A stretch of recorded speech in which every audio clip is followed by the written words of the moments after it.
Halo, assalamualaikum warahmatullahi wabarakatuh. Sekarang sore, jam 5 lah. Kita baru kelar nguras juga, belum selesai sih, tinggal dikit lagi. Dan ini kita bikin videonya di atas kolam.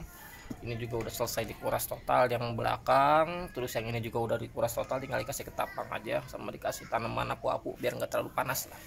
Jadi sore ini gue akan bikin videonya apa. Jadi kenapa sih banyak banget yang gagal dalam usaha ikan cupang. Jadi bukan cuman yang udah mulai, tapi yang baru mulai pun di pertengahan itu gagal. Jadi gagalnya itu dalam bentuk ibarat kata, yang pertama itu nggak bisa ngejual, atau yang kedua gagal pada saat jadi seller penjualan yang nggak meningkat, atau bisa dibilang jadi ngebreed ternak cupang tapi gagal di pembesaran, pas lagi kawin gagal. Jadi 3 kegagalan sini sih yang paling sering. Yang pertama itu seller susah ngejual ikannya, yang kedua mau jadi breeder tapi gagal di ternaknya, terus yang ketiga gagal dalam hal mau memulai usaha tapi bingung gitu. Jadi udah belum mulai tapi dia bingung duluan. Nah, gue akan bahas di video ini ya. Jadi gue akan bahas di video ini yang pertama itu cara kalian memulai usaha di ikan cupang ya, untuk menghindari kegagalan. Jadi menghindari kegagalan di usaha ikan cupang itu penting banget. Sebelum memulai kalian harus lakukan step di awal ya. Sebenarnya cara memulai usaha di ikan cupang, step awalnya udah gue bikin videonya. Di video sebelumnya kalian tinggal cek aja, tinggal scroll aja, ada videonya gue bagiin secara gratis, kalian tinggal tonton aja. Tapi gue bikin lagi di sini secara singkat ya. Kalau kalian mau mulai usaha di ikan cupang, potensi sekarang itu masih terbuka luas. Jadi peluang usaha itu kalian dapatkan, kalian cari. Tapi kalau misalnya itu menjanjikan, terus resikonya nggak terlalu besar, nah kalian ambil. Jadi kalau misalnya peluang usahanya masih terbuka lebar, yang penting kalau misalnya kalian mau memulai usaha di ikan cupang, pastikan yang pertama pilih dulu seller atau breeder atau penjual di kutu air atau aksesoris segala macam. Kalau misalnya di antara ini kamu udah pilih, kalian tinggal tentuin dulu langkah selanjutnya. Kalau mau jadi seller, kalian mau otomatis kalau mau jadi seller kalian harus punya ikan untuk jualan. Berarti kalian harus punya yang namanya stok jualan. Sedangkan kalau misalnya kalian belum paham cara mendapatkan ikan partaian secara mudah, tentunya dengan kualitas dan juga sampel yang sesuai, itu sulit. Kalau misalnya kalian memulainya di awal dengan cara cari partaian dong, sampelnya kayak gini, yang dikirim pasti sesuai, yang dikirim sampelnya bagus, datangnya lain. Banyak kayak gitu kasusnya, karena gue pun mengalami dulu waktu merintis usaha ikan cupang, waktu belum punya petani rekanan, cari partaian di grup, ternyata pas dikirim lewat inbox sampelnya bagus, pas datang hancur. Gue pernah rugi berapa juta. Jadi nggak menutup kemungkinan kalau misalnya kalian baru memulai usaha di ikan cupang pasti akan mengalami hal seperti itu, karena gue juga pernah mengalami. Nah, gimana caranya tidak mengalami seperti itu? Yang pertama, kalau kalian mau cari partaian, kalian pastikan breedernya terpercaya, artinya udah punya track record yang baik. Terus yang kedua, kalau misalnya sekiranya masih dijangkau sama kendaraan kalian, mau pakai motor, mobil, masih bisa kejangkau lah sejam sampai 3 jam, kalian mending datang langsung. Terus kalau misalnya jauh, kalian video call dulu di awal, terus kalian langsung bilang aja to the point. Kalau kayak gue waktu itu gini, gue mau punya petani rekanan, terus gue bilang ke petaninya, gue bisa nggak kerjasama tapi dalam bentuk jangka panjang. Gue bukan cuma beli sekali, tapi gue belinya berkali-kali, rutin per 2 minggu sekali.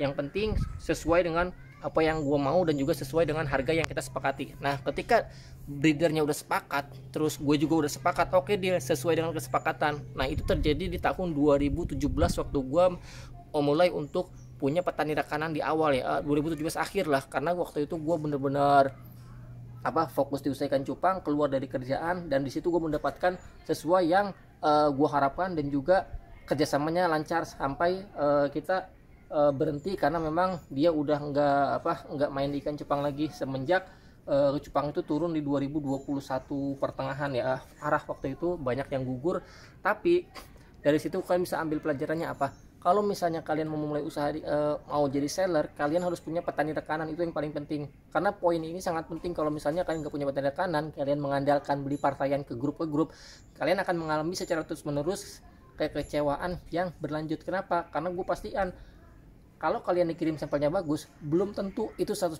sesuai dengan sampel. Pasti dikirimnya yang melenceng-melenceng. Pasti ya, sampelnya bagus, belum tentu yang datang bagus. Belum tentu. Kenapa? Gue udah mengalami, mau ke breeder besar, breeder kecil. Bahkan gue mengalami hampir keseluruhan yang kerja sama gue waktu itu ya. Banyak seller, banyak breeder besar yang trouble itu di kota 1A. Di kota 1 itu keseluruhan yang kerja sama gue, baik ikannya itu dalam bentuk partaian ratusan ekor yang nominalnya juga nggak sedikit, bahkan ada yang 2 digit, itu semuanya trouble breedernya dari kota 1. Paling sering dari kota 1 ini, kalau misalnya dia jual partaian pasti trouble ujung-ujungnya, mau seller besar mau seller kecil pasti trouble. Jadi nggak bisa dipercaya, bukan semuanya tapi hampir keseluruhan, bukan dipercaya tapi keseluruhan yang kerja sama gua waktu itu dari kota 1A itu paling banyak yang trouble. Troublenya itu apa? Nggak bisa dipegang amanahnya, jadi sampelnya bagus, datangnya hancur parah. Gue pernah mengalami kerugian yang nggak sedikit waktu itu ya, tapi alhamdulillah udah digantiin sama petani rekanan yang benar-benar sesuai kerjasamanya. Terus yang kedua, kalau misalnya kalian mau jadi seller, kalau misalnya nggak mau gagal dalam hal partaian, kalian kalau misalnya pengen punya petani rekanan, kalian lihat di grup aja, tinggal kalian scroll di grup. Misalnya wilayah kalian di Bekasi Utara, kalian tinggal cek aja di grup cupang Bekasi Utara, siapa breeder cupang di Bekasi Utara, terus kalian datangin langsung, kalian ajak kerjasama. Gimana kalau kita rekanan, saya nitip indukan dari kalian atau gimana sistemnya, kalian tinggal bicarakan. Yang penting kalian harus punya petani rekanan, jadi biar ketika kalian udah mulai di usaha ikan cupang, terutama jadi seller, kalian nggak pusing ketika stok kalian bakalan habis, kalian udah punya stok lagi. Nah itu yang paling penting. Yang penting dibicarakan terlebih dahulu tentang harga, terus harga yang paling utama. Terus yang kedua itu ikannya itu sortiran atau dirut semua. Yang penting diomongin di awal, jangan sampai di akhir. Jangan sampai pas di breeding harga sama ketentuannya di akhir, jangan di awal semua dibicarakan. Jadi biar nggak ada trouble sama sekali. Nah itu biar kalian nggak gagal dalam usaha ikan cupang jadi seller. Terus kalau cara penjualannya buat seller, sebenarnya cara penjual ikan cupang udah gua share di video sebelumnya ya. Cara penjual ikan cupang ada di grup Facebook cupang. Di grup Facebook itu banyak banget, kalian tinggal search aja di pencarian cupang, di pencarian grup Facebook, kalian tinggal ketik aja kata kuncinya itu di grup pencarian Facebook itu, kuncinya itu cupang.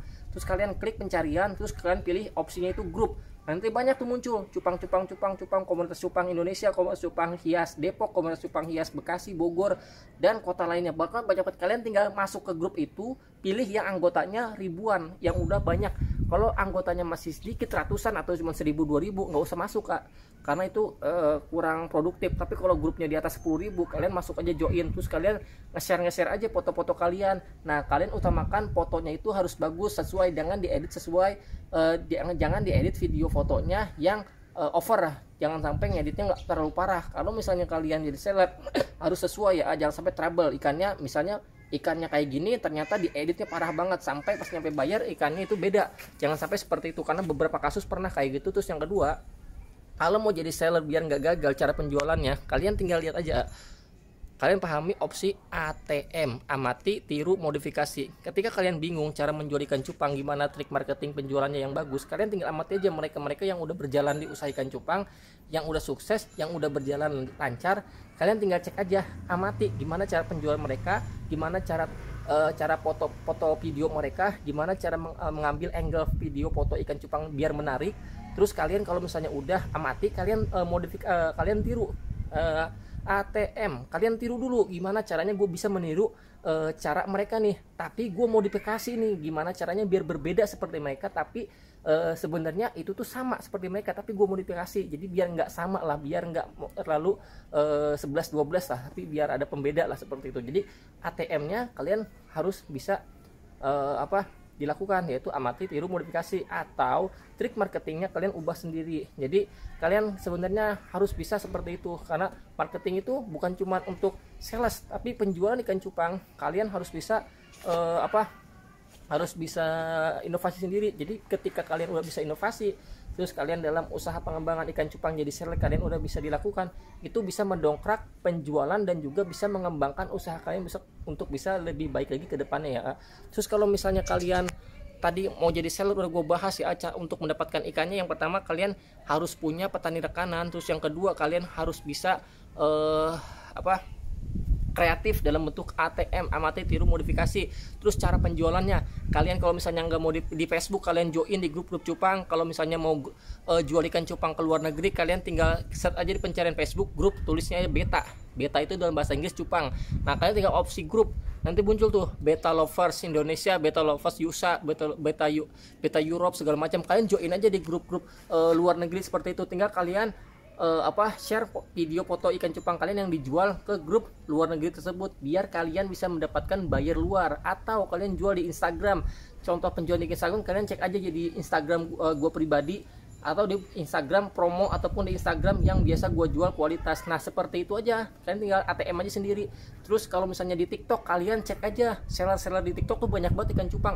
Kalian tinggal cek aja mereka, amati gimana cara penjual mereka, terus kalian tiru gimana cara penjualan mereka, tapi dengan cara pembeda atau dengan cara khas kalian. Terus modifikasi dengan cara kalian secara kreatif mungkin lah seperti itu. Jadi biar kalian tuh bisa mendapatkan ciri khas lah atau brand sendiri kayak gitu.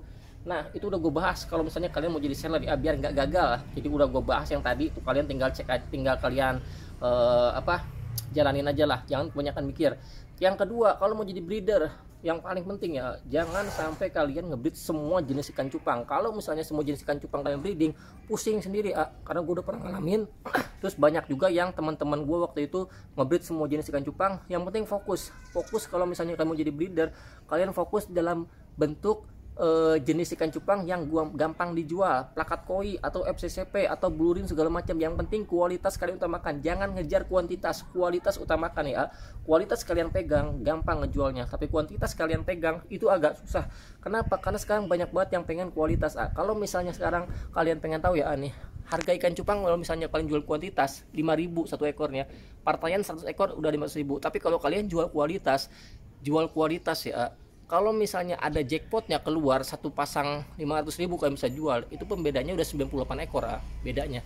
Kalau misalnya kualitas kalian jual partaiannya 20.000, kalau misalnya 500.000 berarti kalian bisa dapat di 25 ekor. Kalau misalnya kuantitas 5.000 satu ekor, itu pembedanya 75 ekor. Jadi kejar kualitas, utamakan kualitas. Kalau kualitas kalian udah pegang, kuantitasnya diperbanyak. Kuantitas itu jumlah, bukan ngebreed kuantitas, tapi jumlah kualitasnya kalian perbanyak, biar kalian bisa mendapatkan hasil lebih dari usaha kalian seperti itu.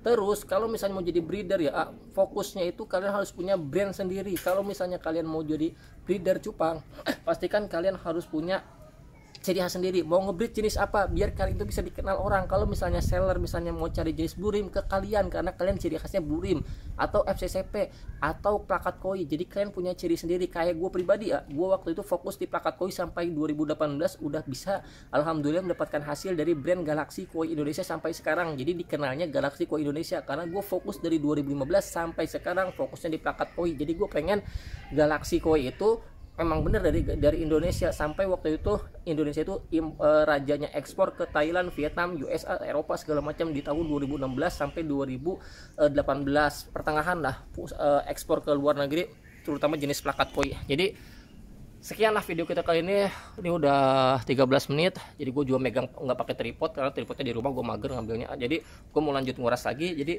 semoga bermanfaat video kita kali ini. Jangan lupa like, comment, subscribe. Assalamualaikum warahmatullahi wabarakatuh.